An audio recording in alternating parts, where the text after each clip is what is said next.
often the priority list gets really like mumble jumbled. And then at some point in the day, when you gotta call the dentist or put gas in your car or make dinner, it seems like all of those things end up holding the same kind of high priority flag. And then it's like, wait a minute, what is priority at this point? Because if I don't get all of this done today, it feels really like high stakes.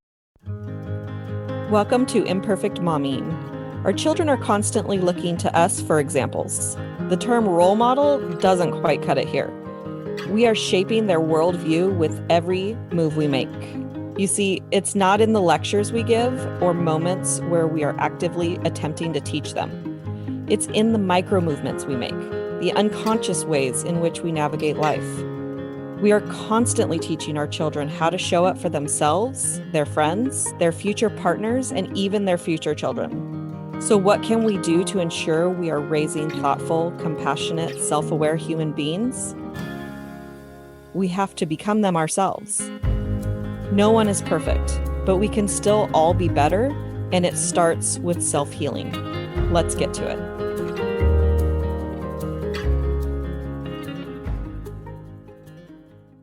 Welcome back to Imperfect Momming, and we have a very special guest today, Coach Shanita Liu. Welcome to Imperfect Momming.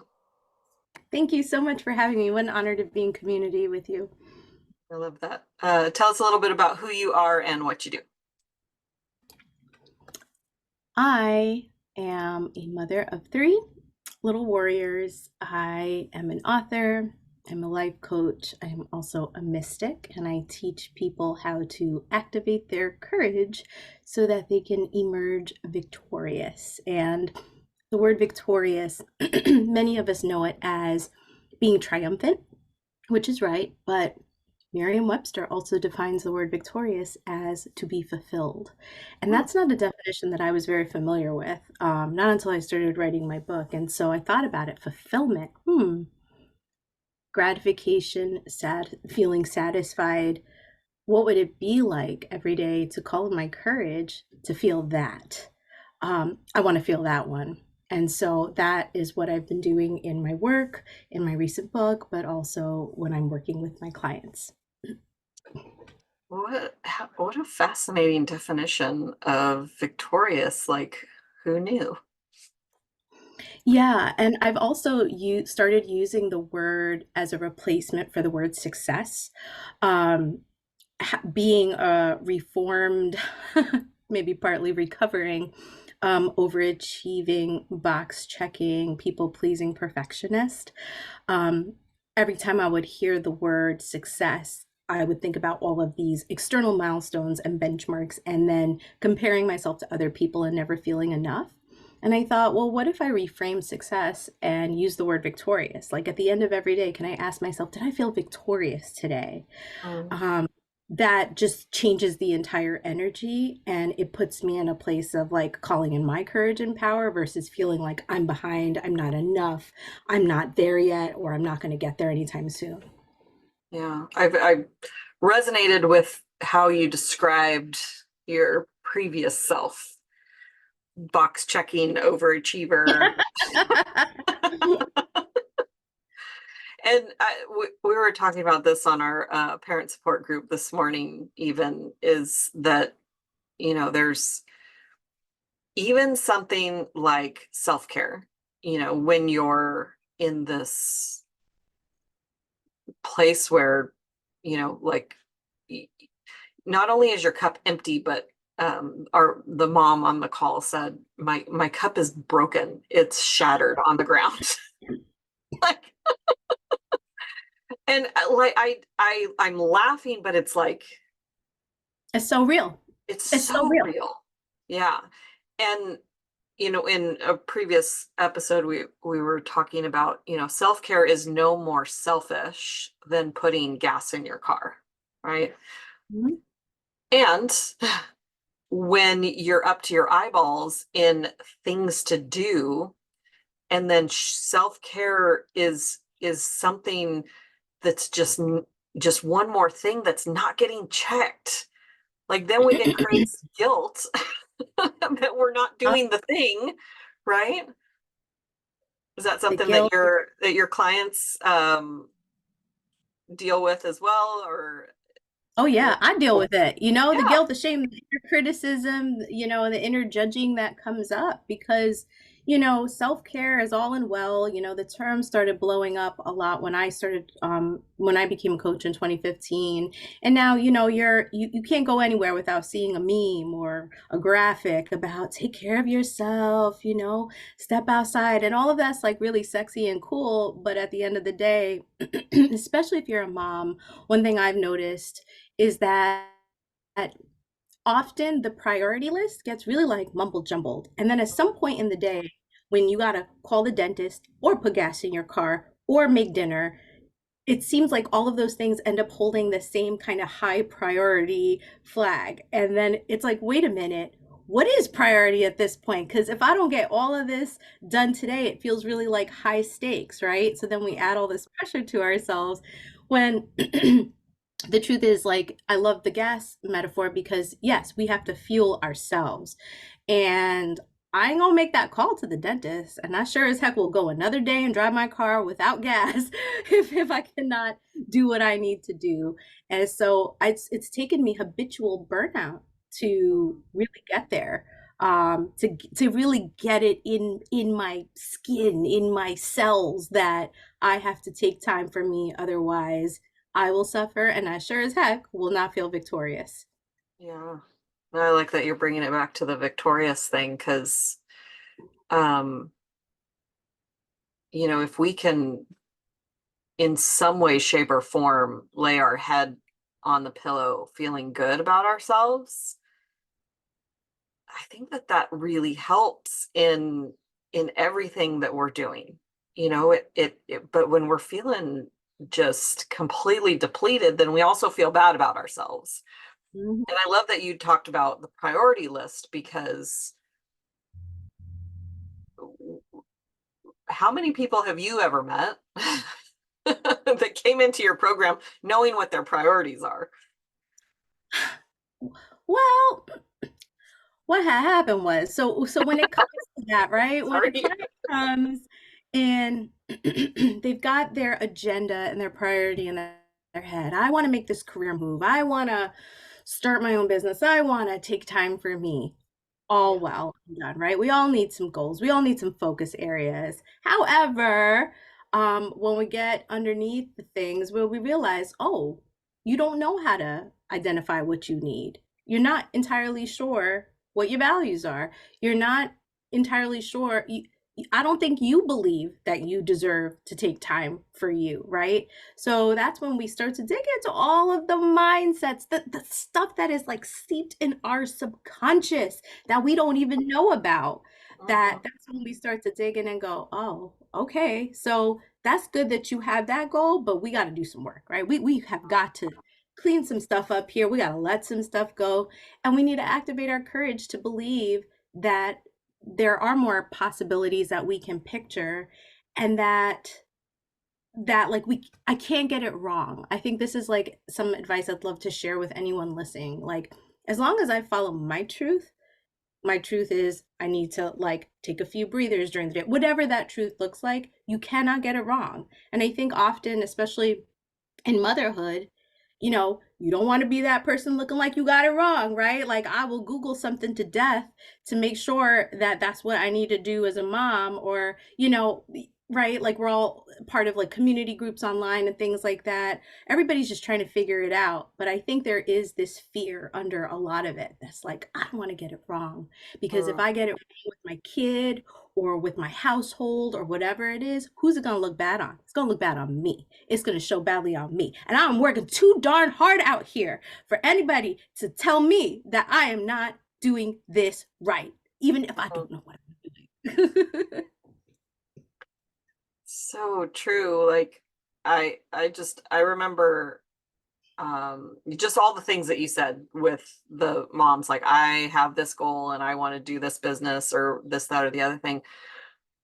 And I remember my coach saying, that when he got clear on his priorities, on his values, he realized that no amount of success in the business that he was trying to build would that even create the what it was he was looking for? It wouldn't fulfill his values at all.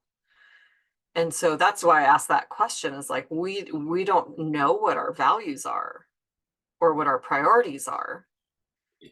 And so when you don't know what those are, it's really difficult to be fulfilled inside of them. And so it's really important to get clear on what it is that's important to you in order to fulfill those things that are important to you. And it's interesting that you say that, because there's like the bucket of folks who might not know what they value, what need, or whatnot. And that's okay, because we don't take classes on this stuff, right? No one is helping us with our own sort of personal growth and self development. We got to figure it out as we go. But then there might be folks who are doing the work or who have done the work. And I know what I value, but I will admit this, like, I value healthy well-being, fitness, wellness. But for the last 9 years, as I've been birthing children, building a business, and trying to figure out my own identity, I have not been able to put that at the top of the priority list. And I realized that one of my other values is integrity. It is very important to me that when I connect with someone, that they do what they say they're going to do. They follow through. And what I realized was that I wasn't even living in my own integrity. I was betraying myself by checking 2 more emails versus taking the walk, or making a snack versus asking my husband for help to make snack when he could have certainly did it too. And so I've just been betraying myself quite a bit in the last several years, especially now that I'm, no longer in a sort of postpartum period. And so you might even know your values and might realize, like, I see you over there. I'm not actively in alignment with you, but I know you're there. And it's up to the person to make a choice, right? What choice am I going to make? Am I going to continue putting that one on the back burner, or am I going to be in alignment with that now? And I had to make a choice walking into 2024. I had to call in my courage. I had to walk my talk and go, I have to stop being scared that I'm not going to get these other things done in my daily to-do list, weekly to-do list. I have got to take care of me, because there will be no mom for my children if I don't. Mhm. I have to be the demonstration. And I also want to tell myself, like, I want to feel victorious at the end of the day. And I cannot feel victorious if my lower hips ache and my knees hurt and my back hurts, because I'm not moving my body. So, those are some reckonings that I've had to even make as like as a coach, coaching myself through this process. Mhm. Yeah. And I've just connected with so many moms recently, like, who, because you kind of touched on this with the not knowing who you are at the end of the day, and a mom feeling guilty for and being shamed as a parent by people who weren't even moms, or who weren't even parents. It's like we have a lot of external noise out Mhm. there, the communities that are simultaneously important and sometimes detrimental to us, because there's a lot of opinions out there. And when you're in this place of I don't know who I am, and everybody's throwing opinions at you, and then all of the things are contradicting themselves or contradicting each other, it's like you don't know where to turn, and then all you can do is feel bad. Yeah. I hear you on that. That is so real. And that's why I wrote my book, Dear Zorgo, Mom's Guide to Activate Courage and Emerge Victorious, because when all that external noise is driving me bonkers or making me feel more confused than I already am, the only answer is to turn in. Our Mm, courage is this incredible multidimensional energy that we have inside of us. And all we have to do is tap in. All we have to do is say, hey, courage, look, I don't even know what's going on today. Can you help me? Can you offer me some advice? Can you give me permission to sit down? Because I will keep doing things in the house if I don't.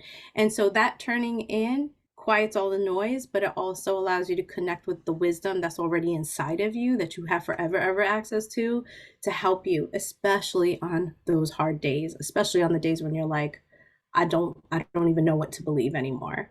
mhm. I like it. So say a little more about your book, and what kinds of yummy goodness are people going to find inside there? Yeah, so I talk about, well, I share it's a self-help memoir. So I share my hot mess express from the last 8 years. Durga, that name belongs to a warrior goddess. In Hinduism, she's got 8 or 10 arms. She like slays all day. She rides a tiger. She don't play. She's the symbolism for courage in Hinduism and to billions of people across the world. And I knew of her, but I didn't like quite know her or worship her specifically growing up. And as I was hopping on the New York City subway in 2015, I realized I was burned out, can't do this anymore, need to make a different choice. Connected with a life coach. She asked me to tune into my heart.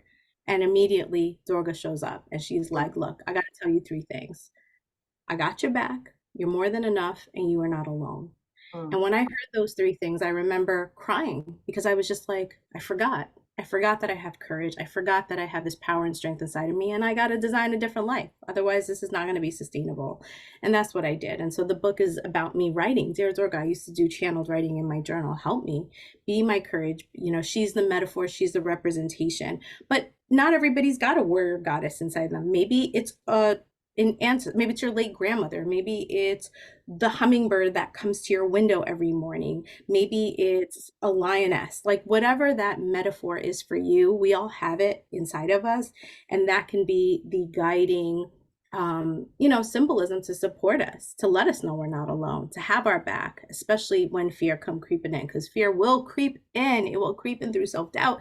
It will creep in through procrastination. It will creep in through analysis paralysis. It will creep in all kinds of sneaky ways. And so that's what the book is about. It's like, how do we activate our courage? How do I align with what I need and value? How do I alleviate those stressors getting my best? Can I take 1 minute today to breathe? Can I take 1 minute to, get some fresh air? And then, of course, taking action. If I'm really wanting to do this thing, am I going to let the hardships of motherhood hold me back, or the fears that I have from imposter syndrome hold me back? Or am I going to call on my courage to just take one step today? Just one step that's going to move the needle and get me a little closer to feeling victorious. Yeah. What a beautiful story. I do remember my moment similar to that. You said lioness, which my last name is Lion, so I have a connection to Yeah. lions. Um, and there was a moment when I think like I'd been in this pit for a while. And the Katy Perry song Roar came Yeah. on. And I remember watching that video, and there, if you've ever watched the video, there's a part My where kids love that she's, video. They watch have you all the seen it? time. Over Yeah. and over, right? And she like, there's a tiger that's like stalking her, and then she roars back at it, and her like spirit animal being a lion like comes and like roars on this tiger, and the tiger runs away. And I remember crying the first time that I saw that video, and that it would produce tears for a while, because that was like, for me, that inner strength was, that was the visual of that inner strength coming out. And not knowing that I possessed that, and for many, many years not knowing that that's what that was notifying me of, so that's really cool. The 3 things that came from that experience for you. Is there a piece of advice that you want to share with moms? Yes. Mamas, you have a lot going on. You're juggling a lot, and it's hard. And because there is so much on your plate at any given moment, one of the most courageous things you can do is take a moment to pause and assess Mm, if there's something that you can take off your plate. mm, And the way you can do that is by calling in your courage, right? And I walk through the process in the book, and I also have like a little audio on my website where folks can do the exercise. It's really quick, but the more you build a relationship with your courage, your courage will tell you, like, no, you should not do that anymore. You need to let go of that thing, or maybe you need to close up shop on that thing, or maybe you need to ask for help or outsource that thing because that thing is also sucking your soul. And so I like to do a lot at the same time because I'm an overambitious Sagittarian, and it's just in my nature to take on too much.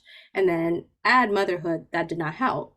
And so over the years, it's been a slow process for me, but often Dorka will be like, no, you're closing the laptop, you're going to bed right now. Or no, you actually can't do that thing anymore. I know you're real excited about it. I know you think you can do it, but guess what? You're going to burn out real quick. Because that's what I was doing. I was burning out left and right. And, moms out there, the last thing you want to do, especially after burning out from one thing, is burn out from something else. Mm. And so calling in your courage to really assess what you're in alignment with and let go of what you're not in alignment with as much as you can, right? Because motherhood is motherhood. There's just stuff you got to do, can be really helpful. Yeah. It can be really I had a coach one time tell me to write down everything that I was doing during the day. And it was very eye-opening. I In bet. good ways and bad ways, but you passed on your cough to me. Popsicle, sorry. um, but the thing that she had me do is to rank it on, I think it was a simple scale, like a scale of 1 to 3. Like 1, I hate it. 2, it's neutral, and 3 is I love it. Like I love it. And then the things that were 1s, it was like, do they have to be done by me? Or do they have to be done at all? Do they have to be done by me? And if the answer to either of those is no, then who can you delegate it to? And also, do you have to do it today? Can you delay it? And it took so many things off of my plate, because there's a lot of things that we do that don't have to be done by us. Mm-hmm. There's things that we do that we don't enjoy that somebody else in your household might enjoy and might do it. Maybe they won't do it as good as you. And those are those times that I gotta let that go. Mm-hmm. Okay. Mm-hmm. It's like my son turned 12, and I said, when you're 12, you're going to start putting away, certain, like I sort everybody's clothes, and I lay them all out, and then everybody puts away their own clothes. And he's not 100% at all of the clothes, but there's everything but the shirts he does himself. And does he put his pants or underwear the way that I would do them? Does he organize them the way that I would? No, but I'm not going to do it for the rest of his life. So why do I have to keep doing it right now? Like, just that's just a really good example of let that go, because eventually he'll get tired of his room looking dirty, because I can let that go too. Mm-hmm. It doesn't happen very often, but every once in a while he does like me, where he'll get mad and start cleaning, or he'll get tired of it and start cleaning. So, there's a lot of things that we have our fingers in that Mm-hmm. we're trying to control, that we're trying to be the puppet master of. And if we could just cut those strings, like, things wouldn't weigh so heavy on us. Absolutely. Yeah. Is there a book that was instrumental in your personal development journey? Yes, The Alchemist by Paulo Coelho.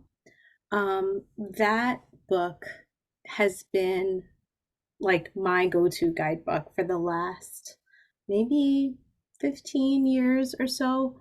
In my early 20s, the book was gifted to me by my cousin. And I didn't know about like its international acclaim back then. I was just like, oh, this is a cool book. And I remember reading it and going, oh my gosh, right? This, like, the universe conspires to support you, right? And if you Mhm. just follow the omens, um, you know, the breadcrumbs along the way, you'll get there. You'll get to the path that you are in alignment with, or you'll get to your purpose. And so that is a guidebook that I go to. I don't really reread books, but it's a book I'll reread like maybe once a year or like once every 2 years. Um, because the journey is filled with unknowns. And if you just hold on to that courage, that belief inside of you, things will work it eventually work itself out. Will it look messy? Sure. But it does have a really powerful ending. So that is a book that's been really transformational for me. Awesome. That is actually a book that's in my library queue. So you said it's 15 years old. The fact that it's still being